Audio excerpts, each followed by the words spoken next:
Funding for the Hinckley Report is made possible in part by the George S. and Dolores Story Eccles Foundation and the Cleone Peterson Eccles Endowment Fund.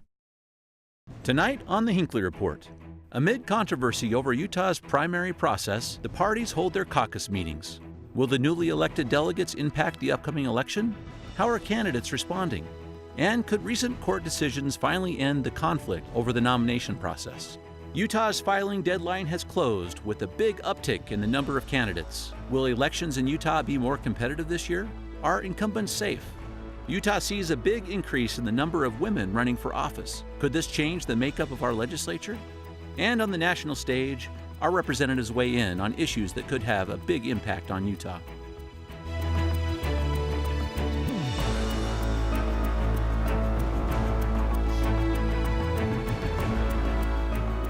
Good evening, and welcome to the Hinckley Report. I'm Jason Perry, director of the Hinckley Institute of Politics. Covering the week, we have Steve Urquhart, former state senator, Courtney Tanner, political reporter with the Salt Lake Tribune, and Quinn Monson, associate professor of political science at Brigham Young University. So glad to have you all with us today. Quinn, we're going to start with you. Sure. We had caucus meetings this week.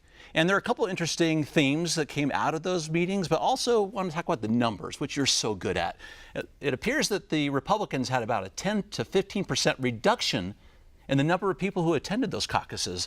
Give us some analysis to why that is the case. That's compared to 2014, Right. which is kind of a good year to compare to, because both this year and in 2014, there's not much going on in terms of exciting races, intra-party races statewide. So you have a Senate race that has Mitt Romney and a lot of other people that nobody's heard of before. So I think, without that excitement to generate attendance, that's part of it. And then the other part of it, I think, is that might be discouraging some people is the state Republican Party is a bit of a train wreck right now. There's a lot of infighting, and I think if people pay attention to that, it's pretty out in the open now on social media, in the press, and elsewhere. And if you wade into that, it gets pretty ugly, and that's not what most rank-and-file Republicans have a taste for. I mean, politicals like me, I eat that up. I watch it. I make it a spectator sport. Other people, not so much. Courtney, do you think that's true? The dysfunction of sorts, the lawsuits, the change of the bylaws that have happened over the last couple weeks of the Republican Party, did that turn off some of the potential caucus attendees? I think that's absolutely the case. I mean, you have so much chaos, really, is the best word I can think to describe it. I mean, there's so much infighting within the party. You have far right and you have moderate, and there's not a lot of agreement on what policies to do or where to go from here. One of the interesting things that came out the day of the caucuses was the 10th Circuit Court of Appeals decision. And I want to show a graphic really quick to get your take on this. The 10th Circuit said states must have flexibility to enact reasonable, common sense regulations designed to provide order and legitimacy to the electoral process. Not only does this balance not defend our Constitution, it is at its very essence. Steve, that's a very direct and plain statement from the Court of Appeals about this compromise that exists for the state where you can get to the ballot through signatures or through the caucus convention system. Yeah, I don't think that the opinion surprised most people. It said that what we currently are doing with two routes, you can go through the convention, you can go through the primary, it's valid. And so I agree with everything that was said, the reason that turnout was down on the Republican side. I would add that we now really are a primary state. Caucuses, convention, it used to be a main event. I mean, that's where I would win most of my races in a very Republican district, was at convention. Often I wouldn't have a primary after that. I wouldn't even have opposition in the general election. Now you're going to have a primary, and so a lot of folks, because of the craziness, because of all this, they didn't show up. But that's true on the Democrat side, and their attendance did go up. I think that suggests that there's tons of energy on that side of the ticket. Is that what that means, Quinn? Because it was about a 10% increase, right, for the Democrats. They had lots of people showing up to doors. Is this a sign of what's to come? I think it's a reaction to what's going on nationally. I think local Democrats are. They look to Washington, they look at our president, they're a little horrified and energized by it to do something about it. The interesting part for me about what's going on the state Republican Party side is that even though the Democrats saw more turnout at their caucus, I don't think they're in a great position to take advantage of the disarray on the Republican side. Both parties, both major parties in the state are unusually weak. And for different reasons. The Republicans get kind of fat and lazy, and then they allow the infighting to take over, and they're not really fulfilling the function of a party, which is to recruit good candidates and supply them with the resources to win elections. But the Democrats aren't doing that either. They allow candidates that are too far left to get nominated, or they don't recruit candidates in many places and leave Republicans unchallenged. And so I don't think they're really poised to make up that much ground. Okay. And I would say if Trump is inciting Democrats, that's great, but they have to be more than just anti-Trump. They can't be the party that's just anti-Trump. They have to have a platform. They have to have ideas. So let's talk about this idea that Courtney threw out. You used the word chaos a little bit. I wonder if that kind of goes to this next issue here. Senator, you are watching a little bit about the infighting. Kind of accusations of extortion, things within the party, Republicans going after Republicans. Explain what's happening there. I just say pure idiocy. I mean, we can boil it down to that. A lot of infighting in the party, and then you have Bateman and Weiler, folks who they love a microphone, they love a camera, they love attention, and so of course those kinds of personalities will rush to the forefront, and so I think it's just nonsense on top of nonsense. Okay, the last part on this is really what happens to the Central Committee then. If you still have this kind of infighting, the Court of Appeals has now made their decision. It's clearly on the side of the law. Is the State Central Committee going to let this one go? You've associated with them for a long time, Senator. Are they done with it, or are we going to see some more of this? No, I don't think they are either. And in fact, the irony of all of this is that they could have avoided what's happened, and what I mean by that, by moving to an entire primary system that we're moving toward, by simply adjusting the threshold in the convention, like 4 years ago. Yeah. They had an offer on the table that said, just raise the threshold, I think it was to 70%, I don't even remember the number now. But if they just acquiesced to that offer, there wouldn't be Count My Vote, there wouldn't be SB 54, there wouldn't be anything. There was one interesting thing to come up with all the candidate filings this last week. The number of women filing for office has gone up 50%. In the state of Utah. A great sign. A couple of interesting things to look at here. Of those, 67, 18 have filed for the state Senate, but just 5 of the 18 are Republicans, which means we have a lot of Democrats filing for office who are women, but not so many Republicans. Quinn, is there a reason why that's the case? That's been the case across the country. If you look at state legislatures across the country over time, starting in the 70s up through about 1990, both parties saw a higher proportion of women get elected. And then about in 1990, the Republican trend flatlines and stays pretty straight, and the Democrats continue to increase. So the Republicans have had a problem for years, including in Utah. Well, Steve, why are the Republicans having a harder time recruiting women and the Democrats are having a better job of it? You have to think that there are gender issues within the party. I think that women are being pushed forward, they're being promoted by the Democratic Party, and that's just not happening on the Republican side, and that's a shame.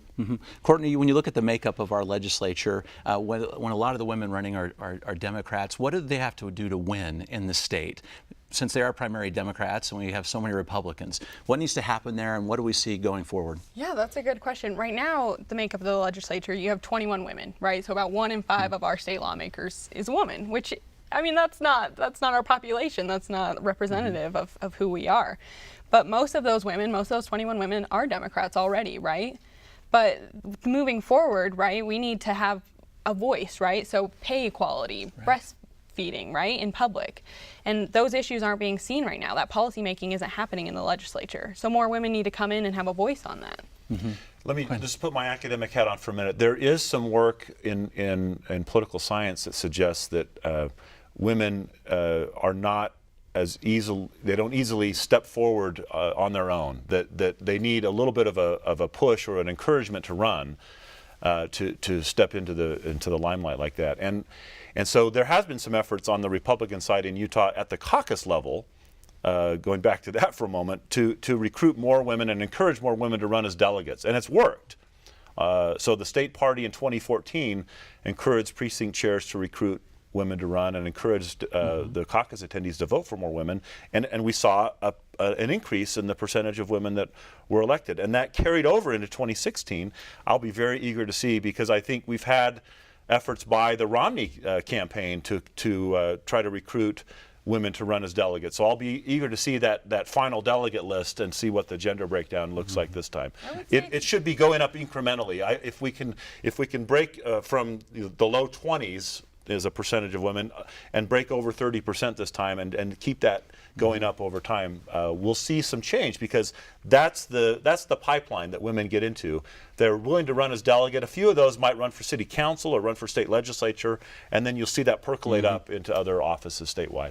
Take it away, Courtney. Yeah, delegates are great, and that's a great starting point, but it definitely needs to expand beyond that. There need to be women in office. Yes. Let's talk about some of the national races that are interesting. Quinn, you talked a little bit about Mitt Romney's race, which is interesting. We have 19 candidates that have filed to run for Senator Hatch's seat. Mitt Romney is, of course, one of them, but 11 Republicans have filed to run against Mitt Romney. You're doing some work with that organization, I know. So give us an idea of what kind of impact it's going to have on his race, having that many Republicans. I don't think it matters whether it's 11 or 3. There's 6 or 7 of them that are entirely forgettable. There's 3 or 4 of them that are serious candidates that are going to have good things to say, be interesting and debate. But you'll see at the convention there'll be an initial ballot, and a bunch of those will drop off on the very first ballot, and then we'll be down to 2 or 3 or 4 at the most. Do you think that's true? There's very few ballots needing to happen in the convention for Mitt Romney? Yeah. I mean, Mitt wins almost by acclamation, and I think it might be to his advantage that there's so many people running, because they'll get confused, they'll get jumbled. You have one Mitt Romney versus this faceless mass, and it'll be tough for anyone else to emerge from that group. So he was going to. I predict he's going to win no matter what, and this just might make it a little more colorful and interesting. Okay. Courtney, I've read some of your great work on this caucus convention system. I'm curious what you're hearing from people about Mitt's decision and others to do both routes, right, to go get signatures and go through the caucus, and what kind of risk does Mitt have in your estimation at the convention? Sure. So Mitt described it, I thought this was kind of funny, as belt and suspenders. He's a belt and suspenders kind of guy, so he's going to do the signatures and he's going to do the convention. I think, obviously there's some tension with signature gathering in some of the conservatives within the Republican Party. They think that the caucus system is kind of the pure way to elect a candidate. So I think he could face a little bit of pushback there, but honestly not much. The delegates love him. The worst thing that could happen to him at convention is also the best thing. It can be rough and tumble. People can say nasty things. Utah voters, they're nice, they're generous. That will just work to his favor if people really attack him. Either he gets treated well and it's just fine, or he gets treated badly and there's a backlash against it. So either way, I want to make sure we talk about a couple of these congressional districts. Also, in the first congressional district, Rob Bishop, 3 Republicans running against him. Interestingly enough, for Congressman Stewart, also 3 Republicans in that race, and he decided not to get signatures. Quinn, is that a huge risk for him? That is risky. Yeah, I don't know that it's terribly risky in the context of the actual people that have chosen to run, but I think if you want to minimize your risk, you get the signatures in case the worst happens at convention. No belt and suspenders, as Courtney just said, for him, I guess. Just belt, apparently. Just the belt. I mean, is that wise? Or is he feeling just pretty good about where he is with the delegates? I think obviously you're going to do what it takes to win, and if you can win with 3 straight fastballs, you do it that way. Go, do it with some panache. Okay. I think what's happening in the first district, by the way, is I don't think Rob Bishop is going to be in Congress for that much longer. I think people are maybe trying to set themselves up to run when he's done. And he said this would be his last run. Yeah. So. He has indicated. We'll see if that happens. Let's talk about what's happening in the 3rd Congressional District with John Curtis. This is a rematch from what happened last time when he has a challenger, Chris Herod, he was the favorite of the caucus convention system. He was the one that came out. Are we going to see any fireworks, Courtney, on this particular race? Is it really a rematch, or is it just going to be kind of John Curtis sailing through on this one? I'll be interested to see. I mean, it kind of feels like Chris Herod is like a zombie in this sense. He's kind of coming back, taking another run at it. We'll see. Obviously, he had the favor of the delegates, but I think now that Curtis has held office, he's going to smooth sail. The only through this. interesting thing, and I'll disclose, I do work for John Curtis too. The only interesting thing in that race is what happens in the convention, given what happened last time. But Herod won't have the backing of any outside groups. They don't see that. You don't see them coming in this time because they did last time. No, but they don't see that as a winnable race this time. There's not going to be a crowded primary. It'll be two candidates, and they'll walk away from that. And Curtis will have no problem in a primary. So the only interesting thing is, can he, given what happened last time in the convention, pick up the delegate vote? Okay, let's take off on your winnable race question here, because one of the interesting things is for the 4th congressional district, Mia Love does not have a challenger, but Ben McAdams, the Democrat who is polling so well, does. There are 5 Democrats in that election right now. And we hear Senator Urquhart that the national groups, Nancy Pelosi's group that buys all the TV ads, has said, we're not going to spend any money in the state of Utah. What is that saying about this particular race, about Ben McAdams? Just give us the inside scoop on that. Well, I think they want to see how he fares in party, and then if he wins that, and I'm going to say when he wins that, I think that it will be a tight race, especially what we're seeing about energy on the Democratic side of the ticket. I think that money will flow in to support Ben. Well, it will flow in to support both of them. This is an important seat. Okay, go ahead, Courtney. I'm interested that Nancy Pelosi hasn't donated to McAdams, and it might be a good thing for him because Mia Love has so far in the race set him up as, the Nancy Pelosi character, right?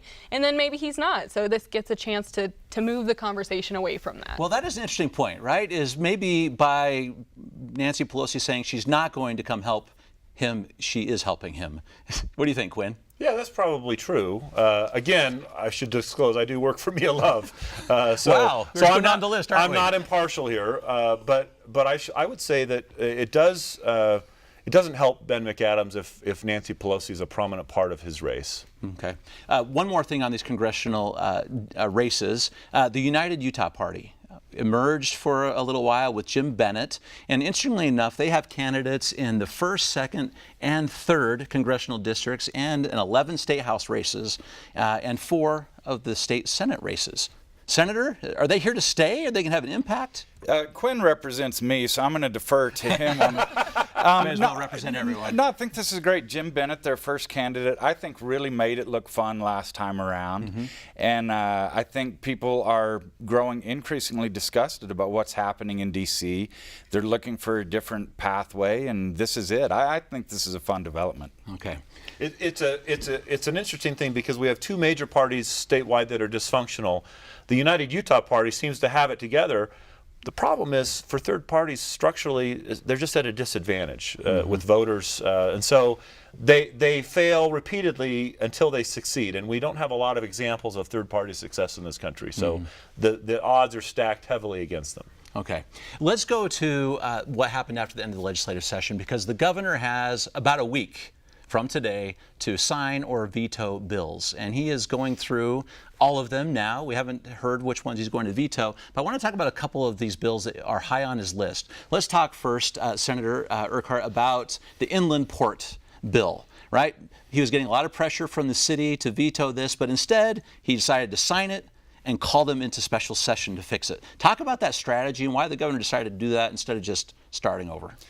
I think that's the smart move. You put a stake in the ground, and I think that the right or wrong, the Republican-dominated state legislature looks at Salt Lake City and views it as dysfunctional. And so I think what the governor's saying, we're going to put a stake in the ground. If Salt Lake, you can come together and give us some modifications on this, then we can move away. If you can't come together and give us something to work with, this is where we stay. Courtney, what are you hearing on this issue from the city? Are they comfortable with the compromise that the governor thinks that they have put together, or give us their strategy? So far, I think Salt Lake City leaders are feeling pretty frustrated. You have the mayor and the council agreeing, which is great on something, but they're frustrated. This is land within the city that they feel like they're losing control on. But what about these arguments from the governor that in the end we'll give them more representation on this and they will be in control of the process to some extent? Is that just not the feeling they have even now? It's hard to say, you know, compromise, right? So they'll kind of see where it goes, but I think they're hopeful it'll work out, and if it doesn't, they'll continue to fight it. On the overall strategy, because I want to talk about vetoes, Quinn, for a moment, do you like this strategy of the governors to say, I don't love the bill necessarily, but we can fix it? You know, let's just, I won't exercise my veto pen. I think what I'll just do is try to get all the sides together. I think it's a reasonable negotiating starting point. I like what Steve said about putting a stake in the ground. He signaled that on balance he mostly likes it, and why should and just thinking politically about this for a moment, why should the governor care what Salt Lake City thinks that much? Okay, let's get to some other controversial bills in the governor's mind, because he just recently spoke with Let Me Speak to the Governor to talk about some of the big issues, and he identified a couple of them that I just want to go through and get your take on. The first is Senate Bill 171 that allows the legislature to hire their own attorneys to intervene in lawsuits and to challenge what kind of essentially some of those decisions from the executive branch or anything impacts them. Senator, why is the governor so bugged about that? Well, it's heresy that an independent branch of government would act like an independent branch of government. If you're the executive, you want to run both branches. Let's show a video clip of the governor addressing this very question here yesterday. They should have their own attorneys right now to give them advice and counsel on what policies should be. When we execute, people sometimes are upset, and we get sued. Guess who gets named? Yours truly, as the defendant. They don't name the legislature; they name the executive branch. Well, so that's an interesting comment right there from this great presentation from the governor at KUED, talking about this issue, about who gets named in the lawsuit. So what the senator just said is very interesting, Quinn, but what about that? It's not the legislature that's named in this lawsuit, it's the governor. Well, they're not taking away the governor's counsel, so he's still got a lawyer. He'll be fine. Okay, well, so that's one thing, he'll be fine. But Courtney, what happens when a lawsuit is out there and someone goes to the court and they say, I'm representing the state of Utah? And that's the governor's office. And then the legislative attorneys come in and say, we represent the state of Utah. What kind of confusion does this cause? I mean, you could potentially have two attorneys for the state of Utah that are arguing against each other, that have different point of view. I mean, that could be really confusing. You're a lawyer there? Yeah. There's just never a problem with people hiring lawyers. Let's have everyone lawyer. No, I mean, these are different branches of government with different goals, different approaches. And so I think that a part-time legislature that's only really in session 45 days can't come into session unless the executive calls them in otherwise. Absolutely, it has to have a voice in the laws that it passed. Mm-hmm. Very good. Let's talk about the second one that is sort of related to this, about the desire for the legislature to eliminate constitutional notes on bills. This is a joint resolution, House Joint Resolution 14. I'm going to start with you and go down the line here for a second, Senator. When you were passing legislation and someone put a constitutional note on something that you did that said high likelihood of being held unconstitutional, did that concern you? Was that a badge of honor or what? I mean, back in the day, we had more discipline on this. No, it's, I don't get it. I don't get why they would want to do that. I think that the Legislative General Counsel's office is really, really good. These attorneys are sharp. I valued so much the advice they gave me. Mm-hmm. So if they said, hey, there are constitutional issues, that got my attention, let's work through them. Now, I think the argument is, okay, well, if the legislature goes ahead and passes it, which is their prerogative, you don't always have to listen to your lawyers, then will that note be used against the legislature in the lawsuit? Not necessarily, because what they're doing is they're raising issues that every single lawyer in America realizes. Yeah, there's an issue here. Okay, they went ahead and moved forward. You still can defend it without that hamstringing you. Okay. Courtney, is this really, if the constitutional note is gone, it's like taking away writing the opposition brief for the other side? I guess I just don't understand why you wouldn't want to know what the concerns are before you pass something. But we saw this year in the legislature with the Down syndrome abortion bill. There were concerns that it was unconstitutional, and they passed it anyway. So maybe these notes don't mean anything at all, but I don't know why you wouldn't want to know the concerns ahead of time. I don't understand what was broken that they're trying to fix. It didn't seem to me that there was a huge problem. So I'm kind of with these guys that I don't see the issue. Okay, let's spend just a moment on a big vote that has happened here in the United States House and Senate. The president is weighing whether or not to sign a spending bill. And interestingly enough, we have a divided House here for us. We have only one person in our entire delegation, Senator Orrin Hatch, that voted for this spending bill. Courtney, give us some of the analysis on this and the impact and why so many of our representatives said no. Sure. First off, Hinckley will never vote for one of these spending packages, so we can just put him aside for a minute. But seeing these House members, vote against it was interesting. They don't want to add this money to debt, right? They don't want to increase spending. Well, so why was Senator Hatch in favor of this one? Senator Hatch had his the Safe Schools Act, right? Mm-hmm. That it was included in it, and he wants to move the government forward, right? He doesn't want to shut down. So it's as much about process as it is about the total spending, though, too. So one of the issues is just the sheer amount of dollars and the deficit that it adds to. But the other part of it is they were given this bill with just a few hours to read it, over 2,000 pages. Nobody can do that. There's no chance to digest this and even find out what's in there. And so I think a lot of them object to being asked to do that, and they would just prefer to have a few days. Now, the problem is the Republicans in Congress were not quick enough to get it to them in time to avert a shutdown. So they've got to deal with it today to avoid a shutdown. Well, Courtney, just the last comment on this. President Trump has weighed in on this, saying he's thinking about potentially voting against this or vetoing this because of the failure to address the Dreamers and the wall itself. Yeah, it's, I want to say petty. It's a little petty. He's saying, you didn't give me as much money as I wanted for the wall. I might vote against it. I'm going to tweet about it. We'll see where I end up. Okay. Thank you for your insights today. That's it for tonight's show. For more discussion and past episodes, please join us online at kued.org/Hinckley Report. We'll see you next week. Thank you and good night.